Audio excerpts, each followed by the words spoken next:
નખત્રાણા તાલુકાના ગ્રામ્ય વિસ્તારમાંથી એલસીબીની ટીમે વોચ રાખી અને એક શંકાસ્પદ હાલતમાં બોલેરોને ચકાસતા તેમાંથી ચોરીના મુદ્દામાલ કબજે કરવામાં આવ્યો છે. આમ કિંમત રૂપિયા 5.60 લાખનો મુદ્દામાલ સાથે 6 આરોપીની ધરપકડ કરી છે. કેટલાક આરોપી પકડવાના બાકી હોય તે એલસીબીએ શોધખોળ શરૂ કરી છે.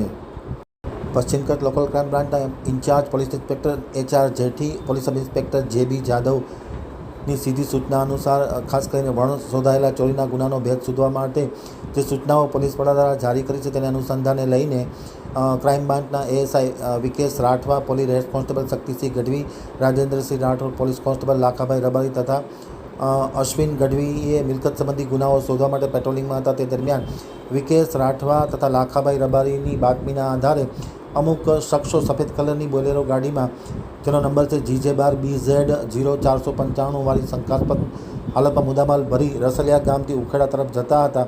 ત્યારે તેમને અટકાવી અને તપાસ કરતાં કેટલોક માલ સામાન મળી આવ્યો હતો. જે કેબલ ચોરીનો માલ હોય આથી તે કબજે કરી ધોરણસરની કાર્યવાહી હાથ ધરી છે. અને ખાસ કરીને કોપરના વાયરો, પ્લેટ કિંમત રૂપિયા 60,000, બોલેરો ગાડીની કિંમત રૂપિયા 5 લાખ, આમ 5,60,000નો મુદ્દામાલ કબજે કરેલ છે.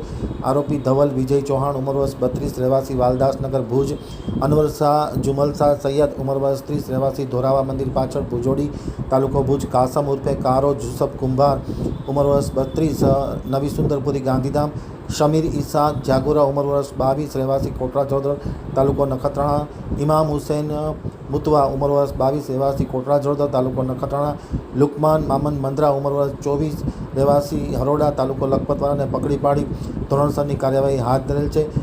રફીક મામદ લાખા, ગાંધીનગરી ભુજ, શોકત લતીફ મંદરા, તાલુકો લખપત, ઇકબાલ હિંગોરજા રસલિયા, તાલુકો નખત્રાણા, રહેમતુલ્લા શાટી રતડિયા, તાલુકો નખત્રાણા, સમીર હિંગોજા રસલિયા, તાલુકો નખત્રાણા.